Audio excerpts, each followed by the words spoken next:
शाम प्राची टीवी पर सीरियल देख रही होती है, तभी उसकी सास वहाँ आती है। अरे सीरियल में तो ऐसे मग्न है जैसे आज रात का खाना पड़ोसी आकर बनाएंगे। मुझे पता ही नहीं था आपने अपने बेटे की शादी पड़ोस में भी की हुई है। हैं? मतलब?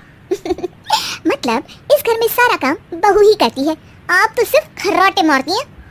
अच्छा जी, फिलहाल तो तुम आराम फरमा रही हो, चलो जाओ, ये मेरे टीवी देखने का समय है। इसीलिए मुझे भगाया जा रहा है। सॉरी, अब तो बिल्कुल नहीं जाऊंगी। प्राची की इस बात पर दोनों सास बहू के बीच टीवी रिमोट के पीछे बच्चों जैसे छीना झपटी शुरू हो जाती है, जिसके बीच श्लोक भी काम से घर वापस आ जाता है। आज मेरी चूहे बिल्ली की जोड़ी किस बात पर झगड़ रही है? अरे तेरी बीवी मुझे टीवी ही नहीं देखने दे रही। अरे तुम्हारी मम्मी मुझे खाना बनाने के लिए फोर्स कर रही है। अरे वाह, ऐसे बेतुके रीजन पर तो बच्चे भी झगड़ा नहीं करते। अरे मुझे कुछ मत बोल, सब इसने ही शुरू किया है। हाँ, जैसे आप तो बहुत दूध की धूली है ना। अरे बस दोनों चुप। प्राची जाओ, खाने की तैयारी करो, और माँ तुम छोड़ो। तुम्हें क्या बोलूं, शांति से अपना सीरियल देखो, मुझे दोबारा लड़ने की आवाज सुनाई नहीं देनी चाहिए। ऐसा बोलकर श्लोक वहाँ से चला जाता है, जिसके पीछे पीछे प्राची भी कुछ न कुछ बड़बड़ाते हुए रसोई में चली जाती है। हाँ, सासू जी को तो कुछ बोलेंगे ही नहीं, बस मुझ पर ही हुक्म चलता है, खाना बनाओ, जैसे मैं इनके घर में खाना बनाने के लिए आई हूँ। इसी तरह शाम बीतती है और रात को श्लोक और प्राची की सास खाना खाकर सोने चले जाते हैं, लेकिन प्राची गुस्से में कुछ खाए बिना काम में ही लगी रहती है। इस घर में किसी को घंटा फिक्र नहीं पड़ता, मैं खाऊं या भूखी रहूं। प्राची कुछ देर के लिए रसोई से बाहर जाती है और जैसे ही वापस आती है तो वहाँ दूध का भरा ग्लास देखकर हैरान रह जाती है। फिक्र पूरी है, बस दिखाना नहीं है। प्राची दूध पीकर सोने चली जाती है और अगली सुबह एक बार फिर सास बहू का कार्टून नेटवर्क स्टार्ट हो जाता है। ये तुमने ही किया है। अरे अजीब जबरदस्ती है, मैं बोल रही हूँ मैंने कुछ नहीं किया। दोनों ने मिलकर पूरे घर को पागल खाना बनाया हुआ है। यहाँ कोई नॉर्मल इंसान तो रह ही नहीं सकता, इसीलिए अब पड़ोसी क्या रिश्तेदार भी घर आने से कतराते हैं। अरे सुन बेटे, तू भी चंगा, तेरी माँ भी चंगी, तेरी बीवी भी चंगी, रिश्तेदार।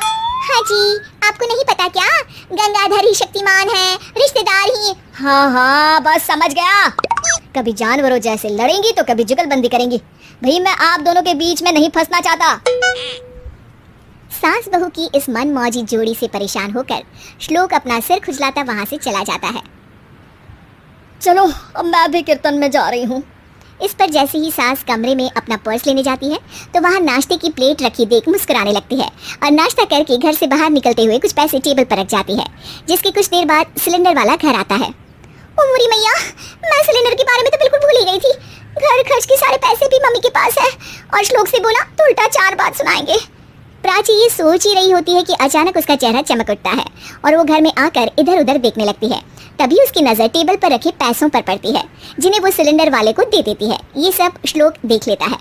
अच्छा बेटे, इतना बड़ा घोटाला, सबके सामने मैं तेरी दुश्मन और पीठ पीछे तेरी मेरी यारी। इस पर श्लोक एक प्लान बनाता है और शाम को सब एक साथ बैठे होने पर बोलने लगता है। माँ, तुम दोनों की बहुत लड़ाई होती है, इसलिए मैं सोच रहा हूँ कि प्राची को उसके घर छोड़ाऊँ, इससे वो भी खुश रहेगी और तुम भी। अचानक श्लोक की ये बात सुनकर सास बहू शौक से उसकी तरफ देखती है। अरे ऐसे कैसे घर छोड़ाओगे, मुझे कहीं नहीं जाना। अरे तुमने बोला नहीं पर मैंने सुन लिया, तुम्हें मम्मी के साथ रहना अच्छा नहीं लगता, मुझे पता है।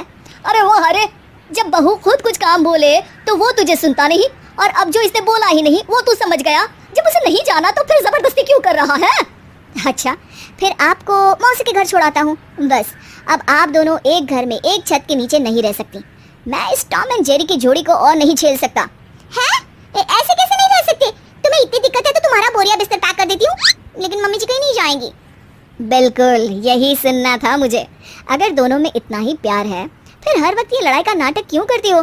देखा मैंने कैसे माँ किचन में दूध रखती है और तुम उनके लिए कमरे में नाश्ता रखती हो, और कैसे वो पहले ही तुम्हारी दिक्कत समझकर घर में पैसे रखकर बाहर जाती है। अरे भाई, इतना ड्रामा तो डेली सोप में भी नहीं होता जितना तुम दोनों ने इस घर में फैलाया हुआ है। तू हमें टॉम एंड जेरी बोलता है ना, तो याद कर वो दोनों भी एक दूसरे को बाहर वालों की बुरी नज़र से बचाने के लिए हमेशा सबके सामने लड़ते थे, लेकिन अकेले में दिक्कत के समय मदद भी तो करते थे। बस हमारा रिश्ता भी कुछ ऐसा ही है। और वैसे भी अगर सास बहू में तू मैं नहीं होती तो दुनिया वालों को कहानियाँ कैसे मिलेंगी? लॉकडाउन से पहले गीता के घर का नज़ारा कुछ ऐसा था कि रोहन ऑफिस जाता था और शिवन स्कूल। जिनके घर से जाने के बाद गीता काम खत्म करके बाकी समय आराम करती थी, लेकिन लॉकडाउन के बाद ऑफिस और स्कूल घर में ही खुल गए और इससे गीता का हाल वो तो आपको देखने में ही मजा आएगा। शिवेन, ओ शिवेन, महाराज उठने के लिए क्या 21 तोपों की सलामी लेंगे? अरे बिस्तर से बाहर निकल, ऑनलाइन क्लास स्टार्ट होने वाली है। अरे तुम भी हद करती हो, स्पीकर की तरह चिल्लाने की क्या जरूरत है? दिख नहीं रहा मेरी कॉन्फ्रेंस चल रही है। अब कैमरा और स्पीकर ऑन कर रहा हूँ, मुझे कोई शोर नहीं चाहिए। इस पर जैसे ही रोहन लैपटॉप का कैमरा और स्पीकर ऑन करता है तभी कुकर की सीटी बजती है। करा लो अब इसे चुप, लॉकडाउन नहीं हुआ, मेरी मौत का फरमान जारी हो गया। दोनों बाप बेटे ने नाक में दम किया हुआ है। ऐसा बोलकर गीता वहां से शिविन के कमरे में पहुंच जाती है, जहां शिविन अभी भी सो रहा होता है। ओ आलसी, अब अगर 5 मिनट में नहीं उठाना तो आज तेरा गेम और यूट्यूब कैंसिल। माँ की बात सुनकर शिविन बिना 1 मिनट गंवाए उठ खड़ा होता है। उठ गया, अभी नहाकर भी आता हूँ। ये नाटक कहीं और, मुंह पर गीला कपड़ा मार और पढ़ने बैठ। शिविन की ऑनलाइन क्लास स्टार्ट हो जाती है, जिस पर गीता उसे वहां बिठाकर रसोई में चली जाती है। थोड़ी देर में उसे कमरे से कुछ आवाज सुनाई देती है, जिसे सुनकर वो कमरे में वापस आती है। हाय राम, तुझे क्लास अटेंड करने के लिए बोला था, कैमरा ऑफ करके बिस्तर पर नाचने के लिए नहीं बोला था। मम्मी मुझे कुछ समझ नहीं आ रहा, आप बाद में पढ़ा देना ना, वैसे भी अटेंडेंस तो लगी गई है। हाँ बेटा जरूर, बन जा तू, अभी से हम सबका बाप बन जा। अरे नहीं मतलब कहाँ से लाते हो इतना दिमाग, और पढ़ाई करते हुए ये चला कहाँ जाता है? नाइस क्वेश्चन, दिमाग से पूछकर बता दूंगा। शिविन की बातों से परेशान होकर गीता उसे मारने के लिए जैसे ही आगे बढ़ती है तभी वो कमरे से बाहर भाग जाता है। अब शिविन आगे आगे और गीता हाथ में चप्पल पकड़े उसके पीछे पीछे। पूरे घर में दोनों घूम रहे होते हैं। इसी बीच वो रोहन के पास पहुंच जाता है और शिविन को मारने वाली चप्पल रोहन के लैपटॉप पर जाकर गिरती है। ओए माँ! मम्मी, अब पापा को चप्पल मार रही हो? वो आज तक के रिपोर्टर, चुपचाप जाकर क्लास अटेंड कर ले, नहीं तो अगली तेरे पीछे लगेगी। इस पर शिविन वहां से चला जाता है, जिसके बाद रोहन गीता से कहता है, इस सर्कस के लिए कुछ बोलना चाहोगी? अरे क्या करूं, जब से तुम दोनों घर में रहने लगे हो, घर अपने आप ही सर्कस बन गया है और मैं तुम्हारी नौकर। कभी बेटी को संभालो तो कभी बाप के नखरे उठाओ। इन्हीं सब उथल पुथल में दिन बीतते रहते हैं, जिसमें हर रोज घर के अंदर कुछ नया सियप्पा खड़ा मिलता है, जो ज्यादातर शिविन और रोहन की ऑनलाइन स्कूल और ऑफिस से रिलेटेड ही होता है।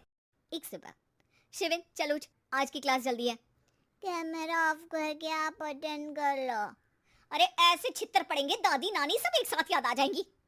गीता की लाख मशक्कतों के बाद क्लास तो खत्म हो जाती है, लेकिन उसके बाद शिविन फोन इस्तेमाल करते हुए इंस्टाग्राम रील बनाने लगता है।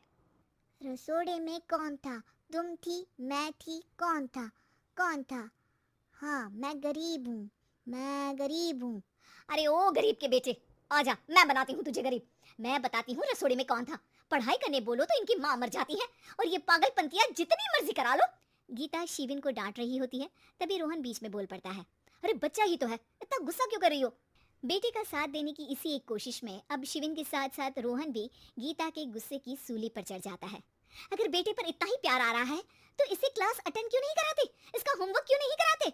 उस समय तो बहुत जल्दी मीटिंग आ जाती है, वो काम मैं करूं और यहाँ इस बेफिजुली की चीज में तरफदारी करके बन जाओ महान।